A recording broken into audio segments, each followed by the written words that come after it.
So good to see you. Have you noticed it's getting more and more full? That's a very good thing. And we welcome those of you that are viewing online, and we're knowing that's growing as well. And thank you for investing in your spiritual growth here by coming today. And we're looking forward to some inspiring messages. And guess what time it is? It is time to stand and sing. Whatever little cells in your body aren't awake, they're going to be awake now.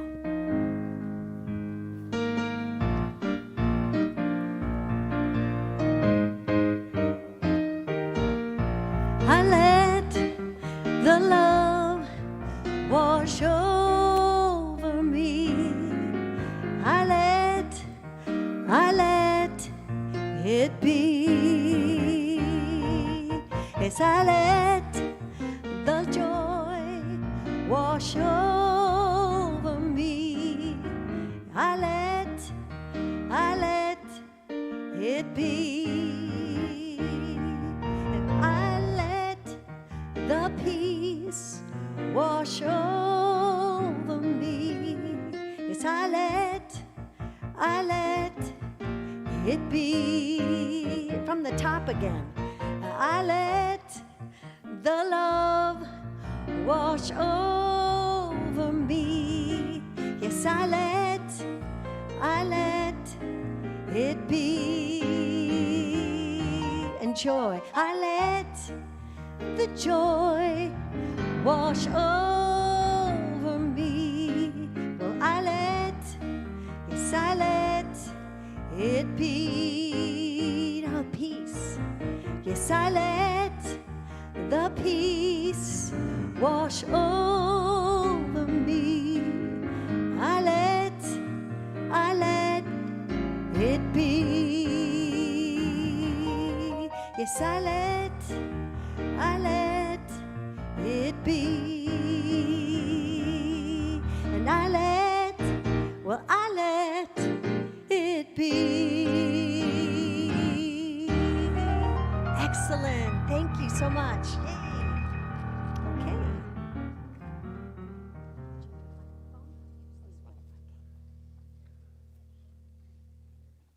Excuse me.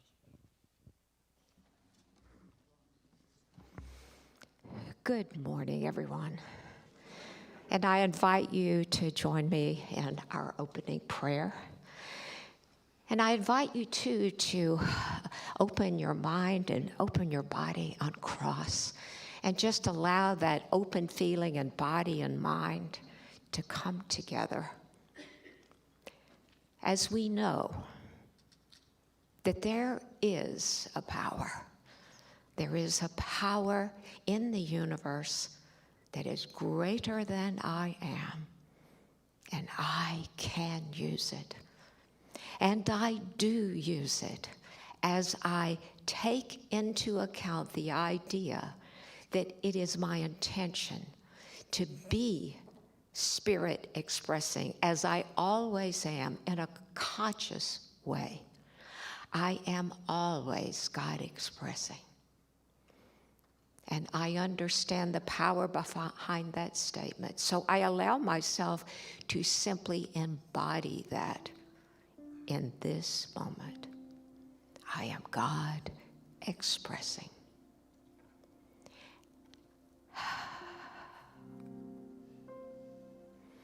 And how I understand God expressing is absolutely unique to me.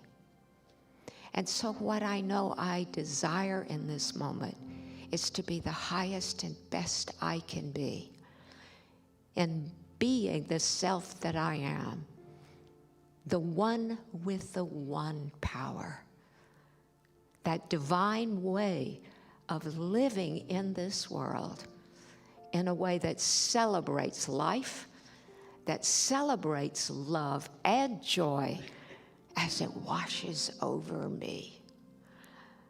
What a great and glorious life I live when that is exactly the way I am.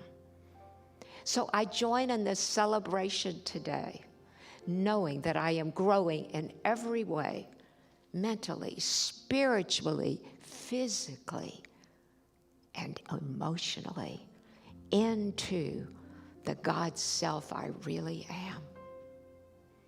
Hallelujah, when I think of how that is.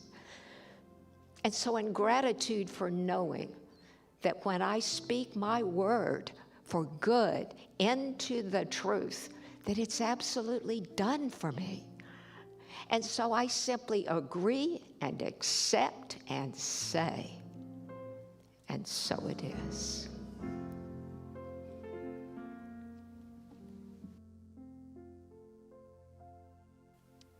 Good morning. As you can see, we have some different lighting set up today. The lights currently in the sanctuary are off, but as you can see, we have some lights in the back, but I would encourage you to use this maybe more semi-darkness to truly listen to our speaker today and truly get into what is the topic of the day today. So good morning to all both here in the sanctuary and those on our YouTube channel. Today, July 24th, our speaker is Reverend Kusala Bhikshu. And also, just as a reminder, hospitality will be in Richelieu Hall after the service today. The drumming circle also meets today at 12:30 in Richelieu Hall, and you can see your program for more additional information. And here is what is happening this week. Reverend Kathy's book reading is Tuesday, July 26th at 10 a.m. The book is called Your Aladdin's Lamp or Your Inner Light, and you can check your program for more details. The yoga class is Tuesday, July 26th at 11 a.m. It is in Richelieu Hall, and so make sure to bring your mat, and the cost is $10. The Art of Life is a book reading on Wednesday, July 27th at 9:45 a.m. You can see more information in the program or email the office for a link to the class. Our Wednesday morning service, July 27th, is at 11 a.m. in person or on our YouTube channel. And our speaker this week is Monica Ruth. And next Sunday, make sure to mark your calendars, our speaker will be Reverend Mary Morgan. And looking ahead, Discovery class is August 7th. This is an opportunity to explore what it means to become a member of this center. And you can see more in your program, and it's at 12:30 in Richelieu Hall. And just as a reminder to you all, just as a heads up, looking at the end of our service today, there will be an important announcement from our board president, Donna Phelan. And we take this moment to remind you that there are several ways you can donate to our center. We appreciate your presence here today, and we thank you so much for your messages and financial donations to our center. And as a reminder, you can always dial a prayer at 310-540-5242. New prayers are posted every Wednesday. And now for our singer, Jamie Lula.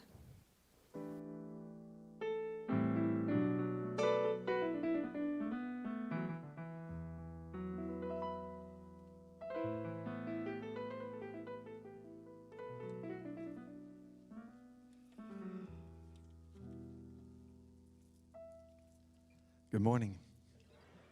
It's been a while. Grateful to be back in the room with you. Celebrating life. Celebrating love.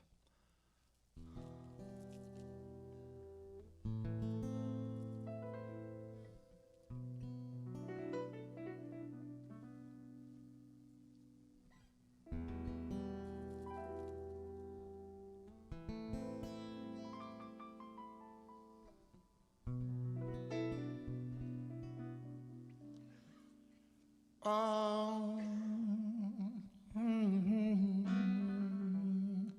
naked, I'm naked,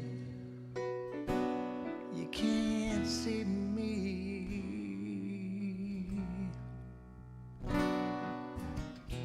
Naked, Lord, I'm naked, you can't see me.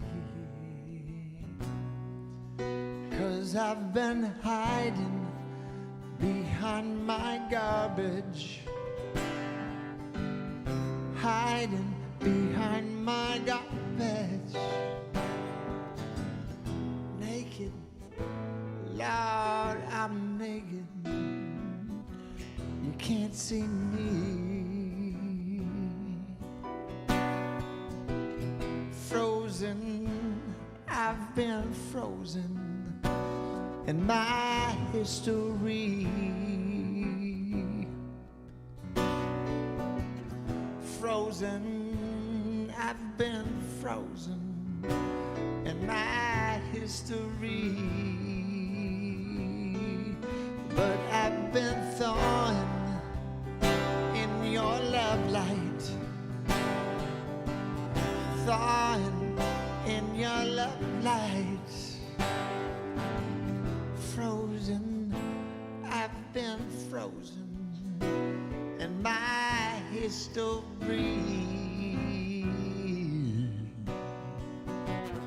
Dying, I've been dying to what I've been.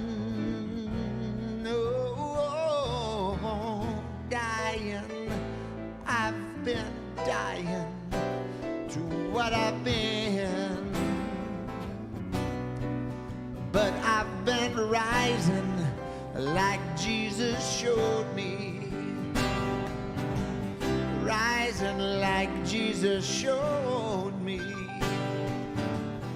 Dying, I've been dying to what I've been. Oh, you.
Naked, Lord, I'm naked.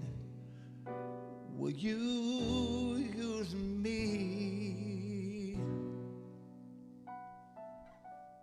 Naked, Lord, I'm naked. Will you use me? Because I've been hiding and I've been frozen.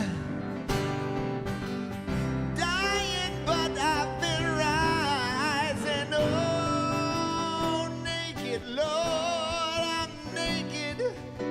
Will you use me? Oh, naked. Lord, I'm naked. Please use me. Oh, naked. Lord, I stand naked. Will you use me?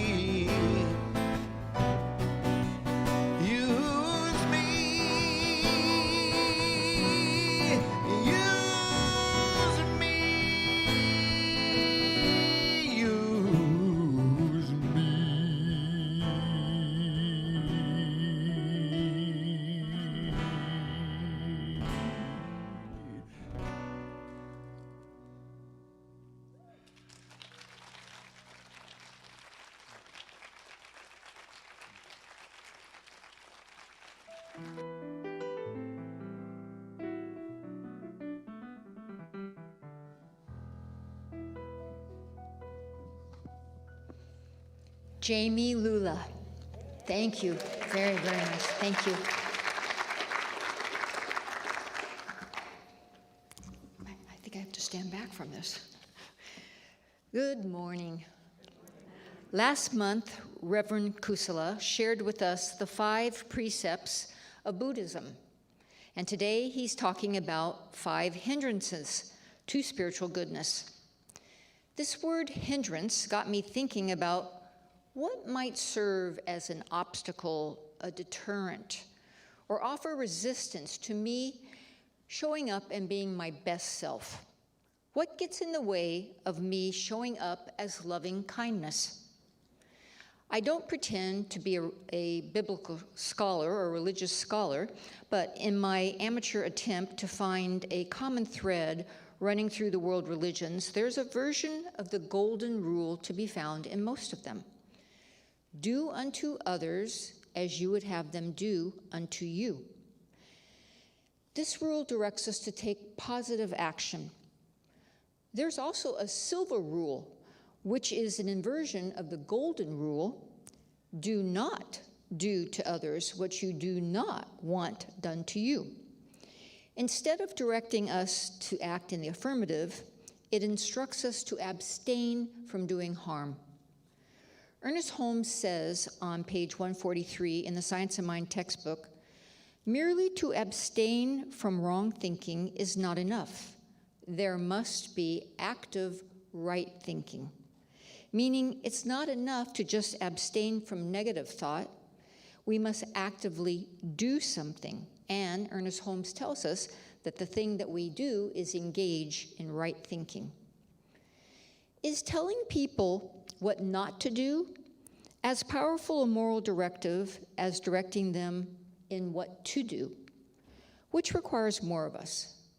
Do not kill or support all life? Does the directive do not lie require as much of us as tell the truth? I remember needing to educate my son when he was a teenager that there is a lie of commission and a lie of omission. When he insisted that he didn't tell me a lie, but nor had he told me the whole truth, and he withholds some very pertinent information. Mother Teresa was once quoted as saying, "I will never attend an anti-war rally. If you have a peace rally, invite me." She didn't just abstain from attending one type of rally, she promised to take affirmative action and attend the other. Another example of the inspirational instruction of the Unity minister, Emmett Fox, in his 1931 pamphlet, The Golden Key, which I've been told that there are several copies at the front desk if you'd like to have a copy of your own. In The Golden Key, he says, stop thinking about the difficulty, whatever it is, and think about God instead.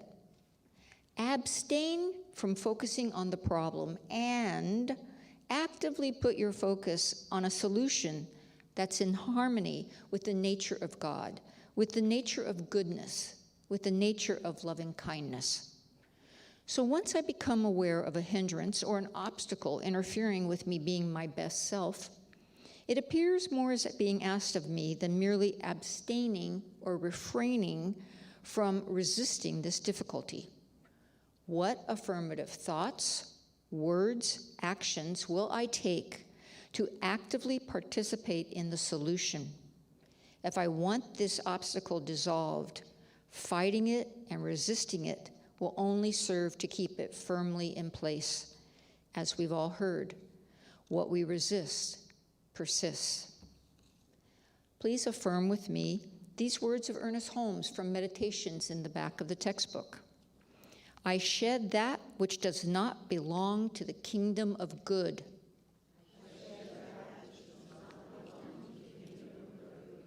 I no longer hinder my good from coming to me. I am guided into right action and right direction. And I live a life of joy, happiness, and success.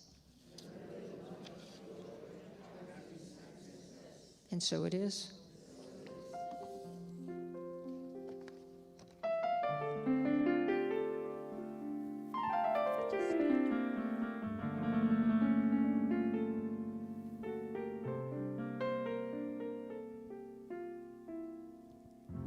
Our thoughts are prayers, and we are always praying.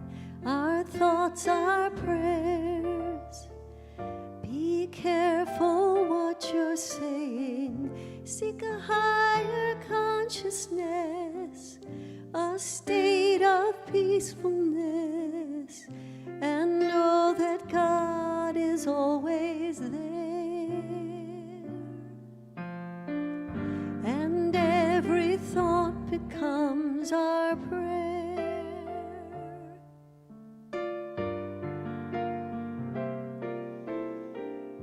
Our thoughts are prayers, and we are always praying. Our thoughts are prayers. Take charge of what you're saying. Seek a higher consciousness, a state of peacefulness, and know that God is always there. And every thought becomes our prayer.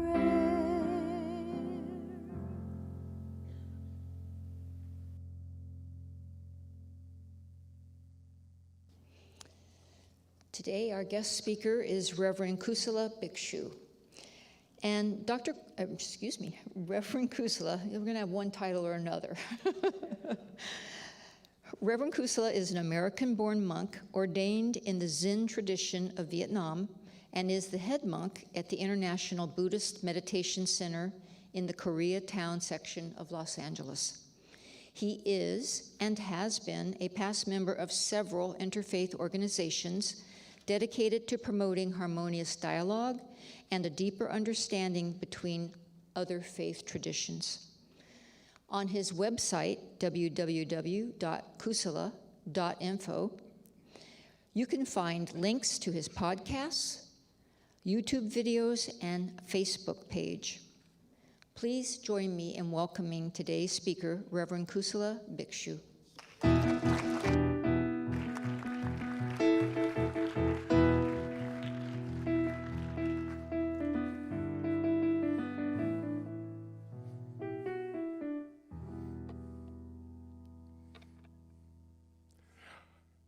Good to be here today.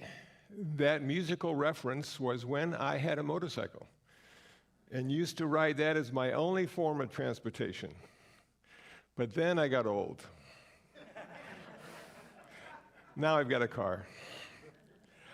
I'm going to talk about something that can be used in our meditation practice, but also in our spiritual journey to goodness.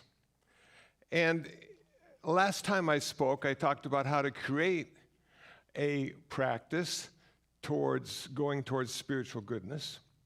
And this time it's, what are the bumps in the road? What are the hindrances?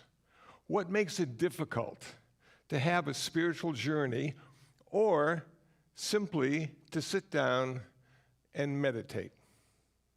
Now, meditation is the cultivation of mind.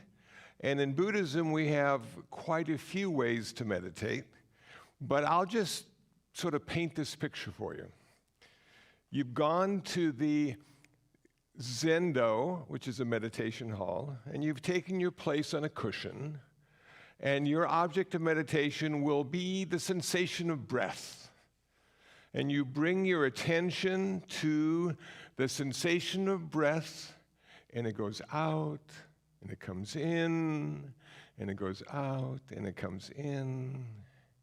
And you sort of settle into this rhythm, and then a hindrance arises. And this is called sense door desire. There you are, just minding your own business, and sense door desire tells you that after meditation, wouldn't an In-N-Out burger taste wonderful?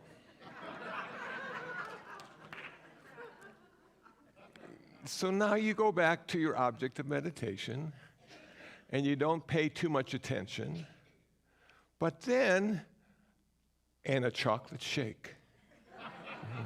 Man. So we have this desire coming from our sense doors. We have taste and touch and smell and hearing and seeing and thinking. And I can remember when I first started meditating, I would literally drive down to the center where I now live and meditate. And then after I got out and in my car, I would drive to Rhino Records in Westwood, because I knew they had a used section of blues CDs that were incredible.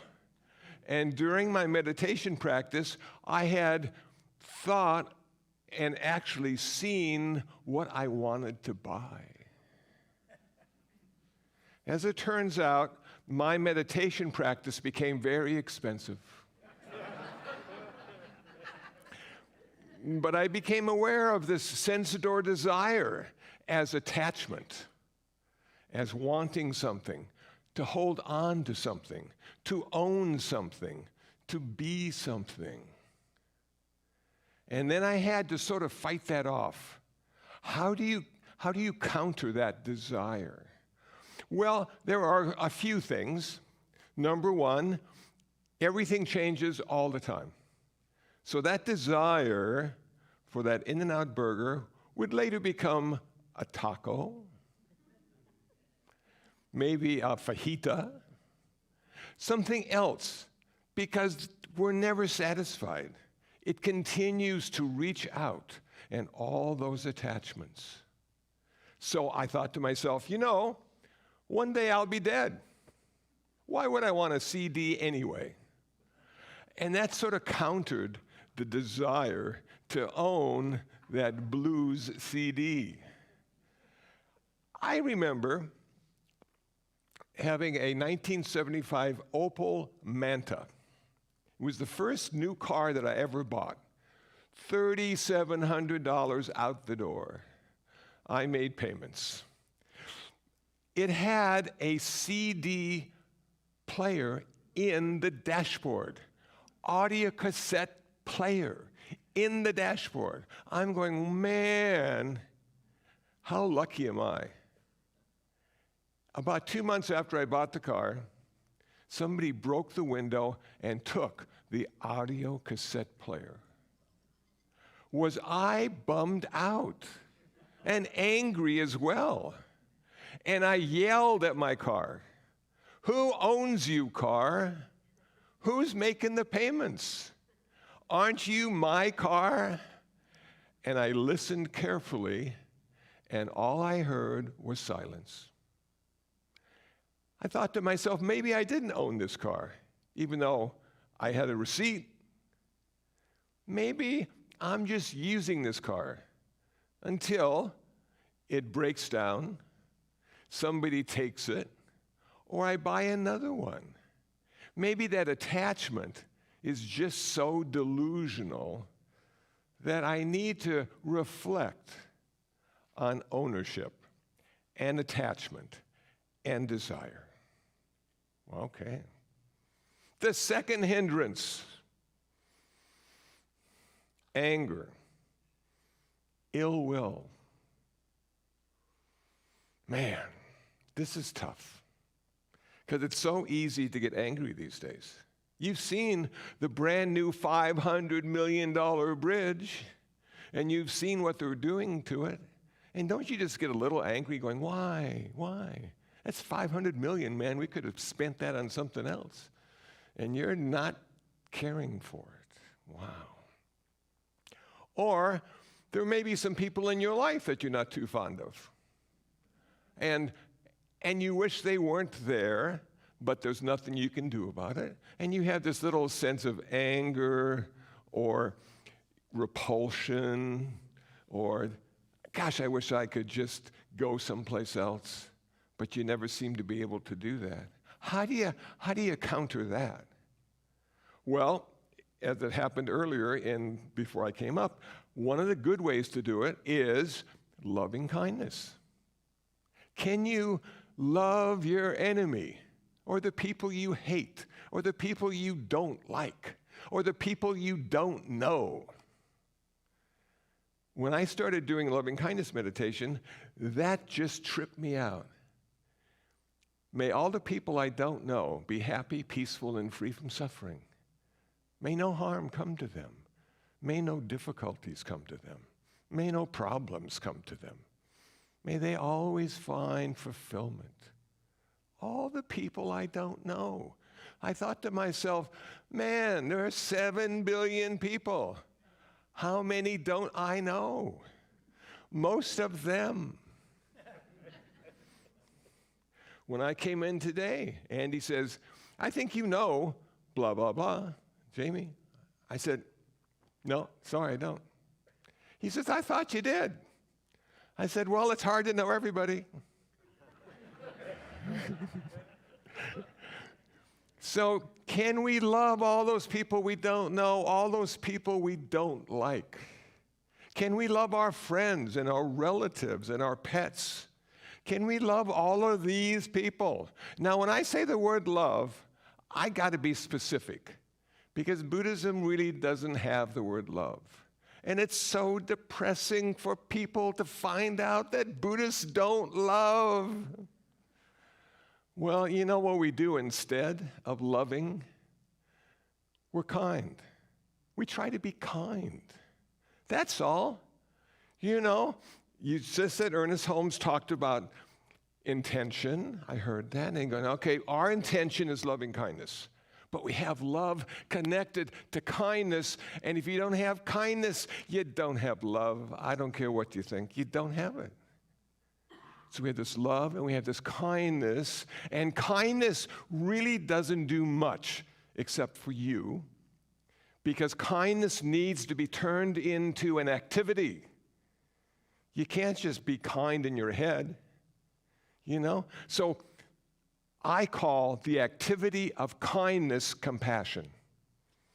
Compassion changes the world. Kindness changes you. Okay. Third hindrance. There you're just sitting there meditating. You've been through the first two already. You go, okay, now what's going to happen? Well, we have something called laziness, sloth. You know, you're just sort of tired about the whole thing. I don't know if I can meditate for 20 minutes tonight. I'm just too tired.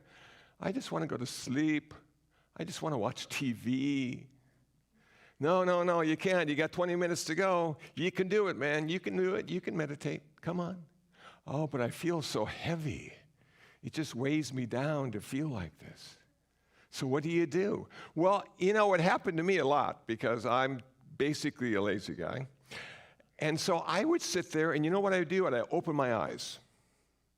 And when I opened my eyes, I saw the light in the room, and that light stimulated my brain, and I was less tired and less lethargic. Okay. But if it was really like I'm on retreat, and it's a weekend retreat, and we're meditating 10 hours a day, even opening your eyes sometimes wouldn't bring back the energy. So I would get up and literally walking meditation, back and forth, back and forth, back and forth. And that physical movement was the energy I needed to get rid of my laziness and my lethargy. Okay, now we have worry and agitation, which is just the opposite of being lazy. I can't meditate today. I have too much to worry about. Man, look at all the stuff that's going on in the world and in my life, and I don't know. How can I possibly just sit down for 20 minutes? I got stuff to do. I got to change something. There you are, man, just got this agitation. You got all this energy, and there's no place to take it. So what did I used to do? What I used to do is I used to come to the present moment experience of my life. Because all this worry was happening either in the past or the future, but it wasn't happening now because I'm just sitting here doing nothing except watching my breath. So why should I be so agitated and worried about everything? I need to come to the present moment. Sometimes extend my arm and I'd pinch myself. Not hard, but just enough so I could notice it. And I realized that that sensation of the pinch was happening right now. Had nothing to do with the future, had nothing to do with the past, like those thoughts, that worry that I have. And sometimes I would just reestablish my connection to my breath, the sensation of breath going out and coming in, going out and coming in, and it always did it right now. That sensation was always right now. So all that stuff, junk, all that worry, I realize that's just my mind. That's my monkey mind thinking about stuff. It never shuts up. But maybe I don't have to pay quite as much attention to all that stuff because I don't really have to worry about all that right now. I can worry on the way to Rhino Records. That's what I'll do. So it's interesting when you sit down and meditate and you have nothing to distract you except the 5 hindrances, that you just go, wow, okay. Man, why wasn't I aware of all this stuff before? Because you were distracted. You were too busy to think about this. It didn't catch your attention. You had much bigger things to do. Okay, and now you just had this little thing to do. Simply sitting. Breath going out, breath coming in. It's like a little mini vacation. Breath going out, breath coming in. And now the 5th one. The 5th hindrance, skeptical doubt. Oh man, this one gets everybody.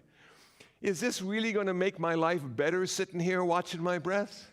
Was there really a Buddha? Did he really exist? Or is he a figment of all those imaginations 2,500 years ago? Wow. It is tough to get rid of skeptical doubt. Because there's a lot of conspiracy theories about everything that just reinforce your skeptical doubt. So this may sound a bit odd coming from a Buddhist, but one of the ways to deal with skeptical doubt is faith. Faith. Faith is something you really don't need any kind of validation for. I believe this to be true. Okay, fine. I know you don't believe it to be true, but I think it's true. Okay, fine. And why do you think it's true? Because I have faith.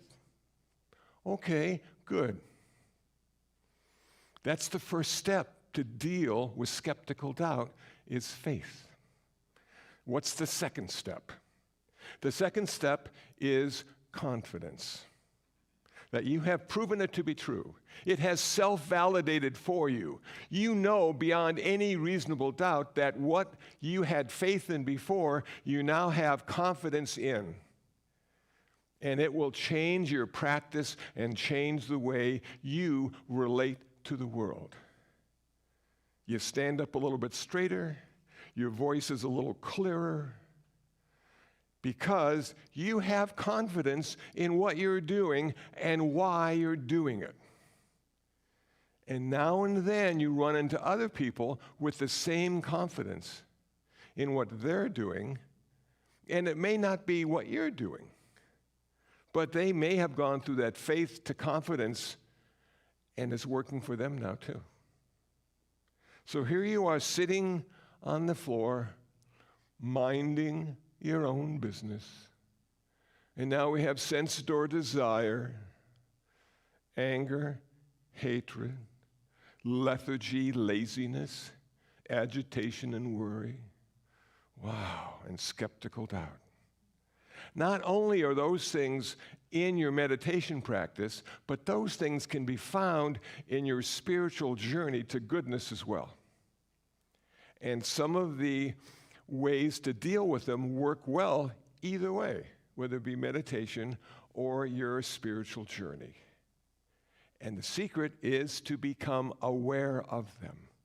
not to run away from them, not to hide your head in the sand, but to simply be aware of it arising, existing, and passing away.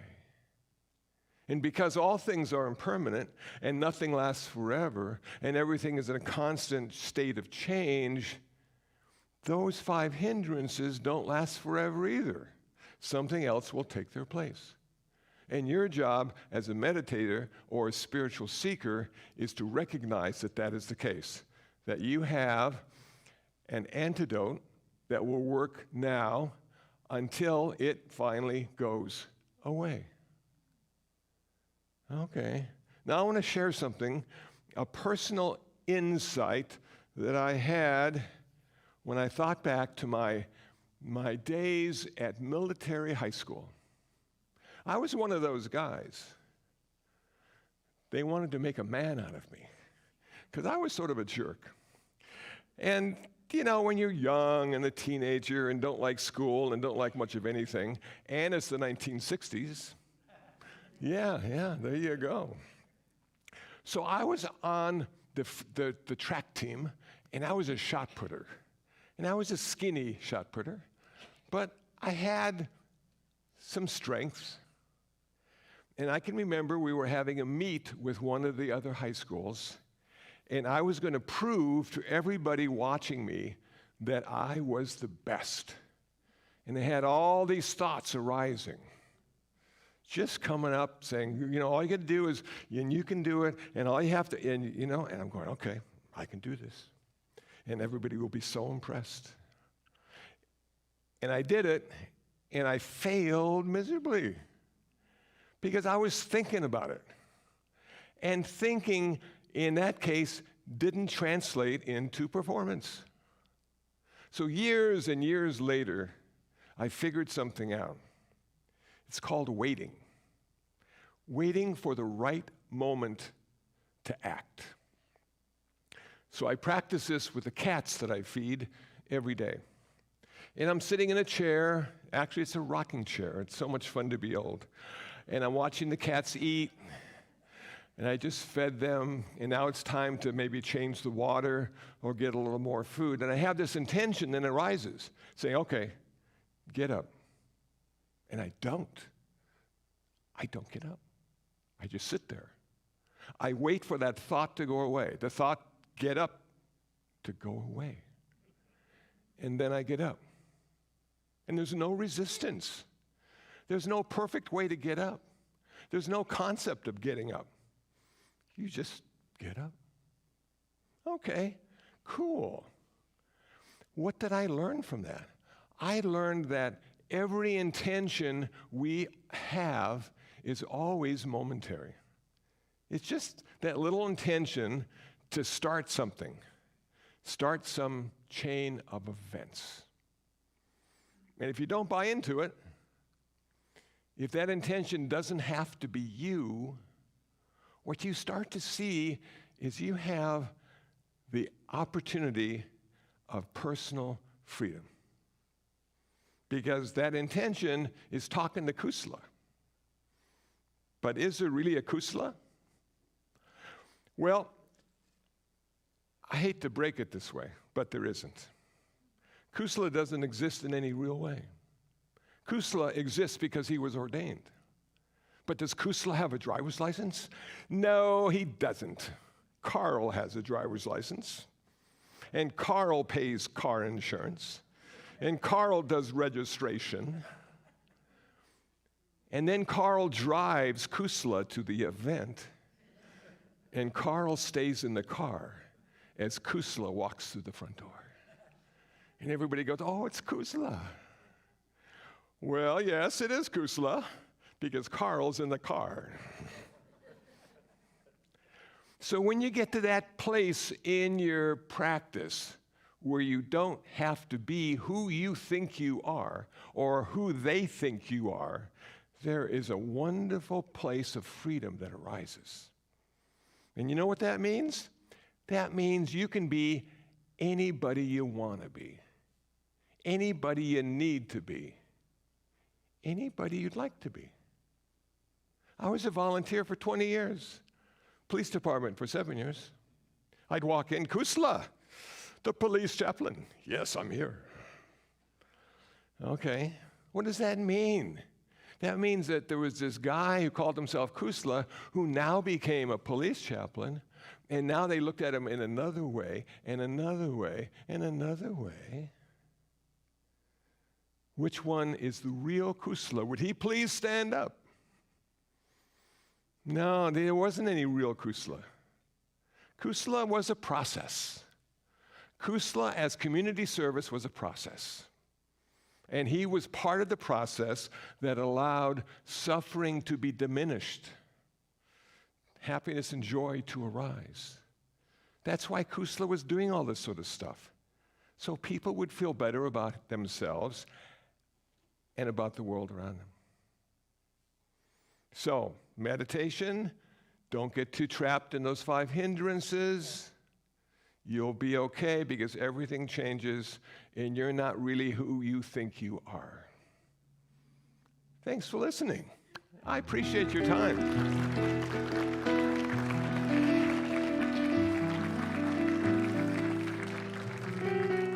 So Andy said, Kusla, if you're going to come today, would you please bring your harmonica that you can't open the case to? Yes, I will, I said.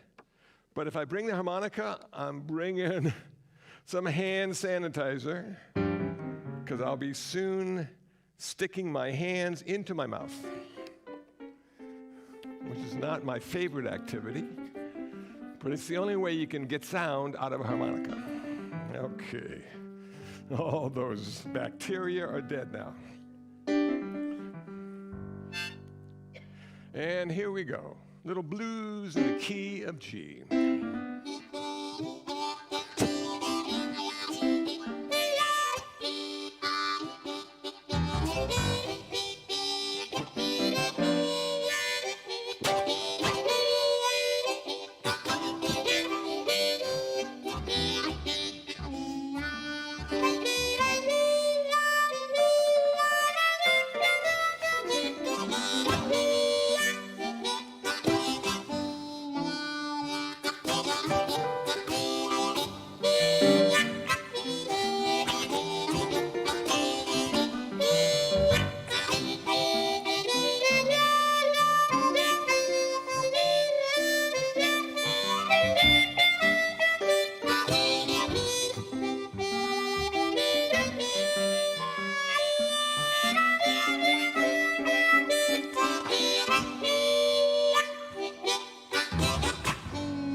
Thank you.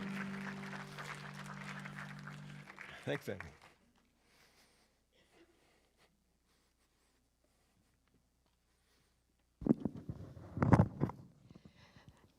Now, what a wonderful talk, but first I need to ask Reverend Kusala, who was playing that harmonica? Was it Carl or was it Reverend Kusala? He doesn't know. I guess that's as good an answer as any. This is the time in our service where we honor our mission statement, which is to honor your presence, to nurture your spirit, and to enrich the lives of all we serve.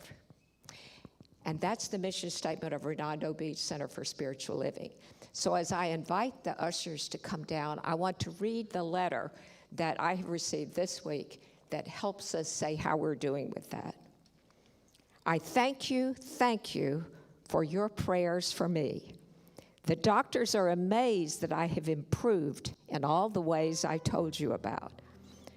I am so grateful that Spirit is living in me and making me well. I can't tell you how grateful I am. Wonderful, and thank you for that. Thank you. So as we get ready to accept your offerings, this is our prayer. Divine love consecrates my gift. It goes forth to heal, to bless, and to prosper all those who give and all those who receive. I rejoice in the sharing of my good, and I release my gift with love. And so it is. And so now we're going to invite up our guest speaker for today, Jamie Lula.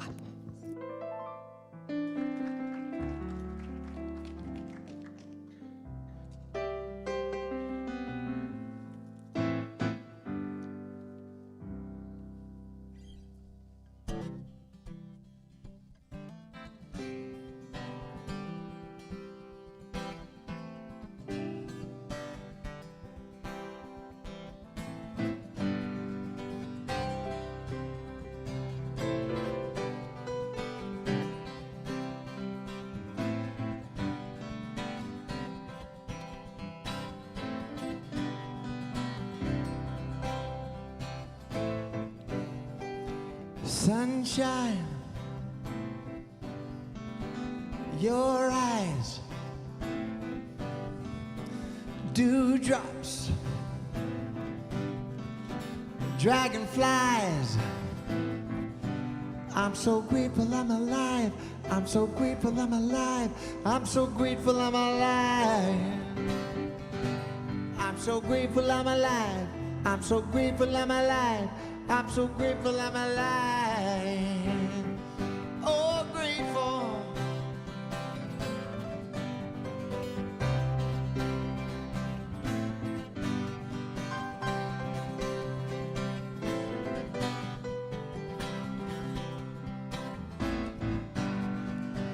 Your voice, waterfall, thrush song, coyote call. Oh yeah, I'm so grateful I'm alive. I'm so grateful I'm alive. I'm so grateful I'm alive. I'm so grateful I'm alive. I'm so grateful I'm alive. I'm so grateful I'm alive. I'm grateful.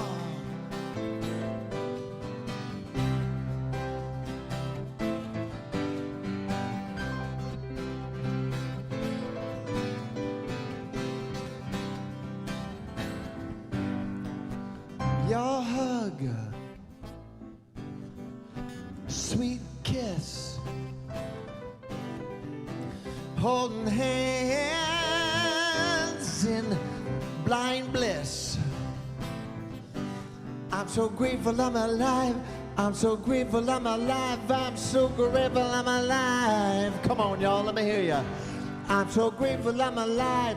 I'm so grateful I'm alive. I'm so grateful I'm alive. The shadows I conceal endeavor to reveal another part of me, embracing all that I perceive.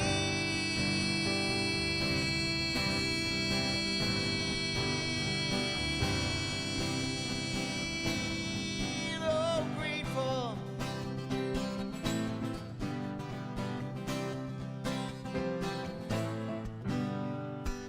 Cut grass, jasmine bloom,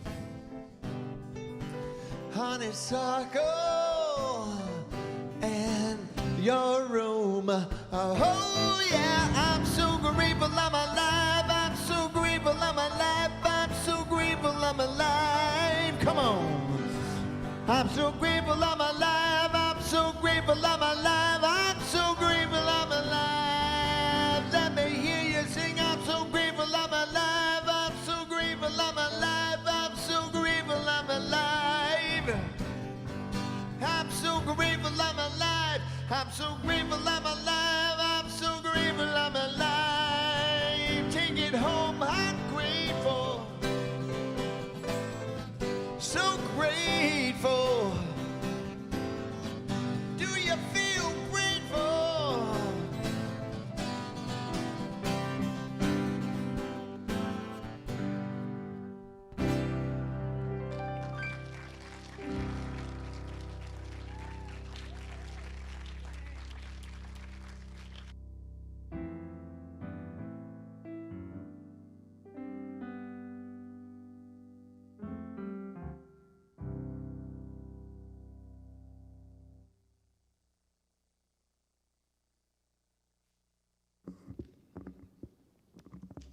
Wasn't that wonderful?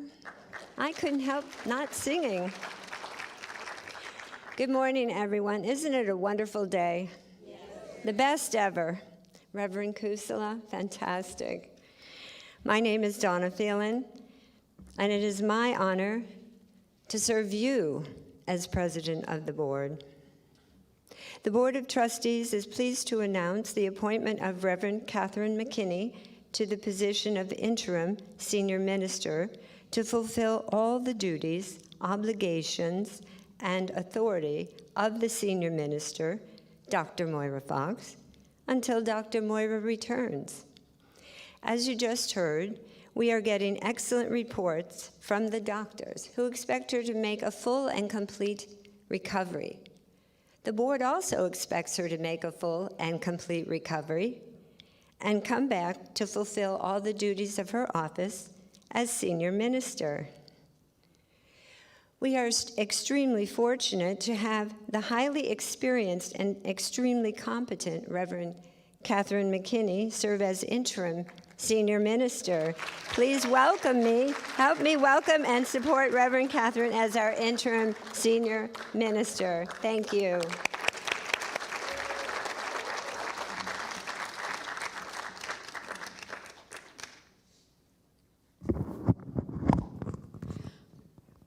Thank you very much. It is an emotional moment. The board met earlier this week, Monday night, and I was not expecting what unfolded, but I have accepted, partly because I understand the need to have the organization and the stability that we need to have to keep this a thriving center that we all know that it is. I have spent this week in prayerful spiritual guidance with a number of trusted ministers, experienced ministers, and the last person I called was someone at the home office to let them know about this. And I have received so much support from them and guidance about how to do things. They will support us every step of the way and all that we are doing in the next few weeks. The first minister that I talked to this week, toward the end of our conversation, not the end because it was a mighty prayer treatment at the end, but the thing she says is, you need to start keeping a diary, keeping a daily journal. And I thought, what a wonderful idea. I don't know that I might have come to that on my own, but I'm so grateful. I've already started. So I'm holding it because it is the continuity that I am having from beginning until this time. And I want you to know that I know and believe, as the doctors say, that Dr. Moira makes a full and complete recovery. Yes. And I expect her to return. And so everything that we're doing over the next few weeks is really going to be to make sure that we have this thriving center for her to simply step back into, as opposed to, oh my gosh, I have all this to do. We are going to work together and collaborate to make this all of the things that we already are used to and want to happen. And so I know with confidence in the way this church is, that is how it unfolds. So over the next couple of months, there are things about this platform that may not change very much. We had already scheduled a number of things, but for the most part are going to be exactly as we have scheduled it. And we are going to know as we move forward that everything is for that greatest good. But for now, I'm going to invite you next week, which happens to be my birthday. We're going to have cake, and we're going to have cake in Richelieu Hall, and I want all of you to come, have a piece of cake, and we will talk some more. I thank you so much for being here today, and I especially thank those who are watching at home, and I know many who are. It is a wonderful day in the kingdom. So let us leave this service as we celebrate the blessing that we always come to. And as Dr. Morris says, we are sending this blessing out to the world, to all of those people who need this blessing. But we're also receiving this blessing for ourselves. Because don't we know that we can all use a blessing? So let us begin. I know divine love enfolds me. Divine light leads me. Divine life lives in me. Divine wisdom inspires me. Divine compassion expresses through me. And divine power protects me. All that I am is Spirit's life in expression. It is good and very good. And go forward and supporting a compassionate world that works for all. I move through my days with grace and ease, in peace and love, in health and wellness, in fullness and plenty, and in divine relationship with all. What I now know for myself, with blessing and in deep gratitude, I know for all life. There is only God. There is only God. There is only God.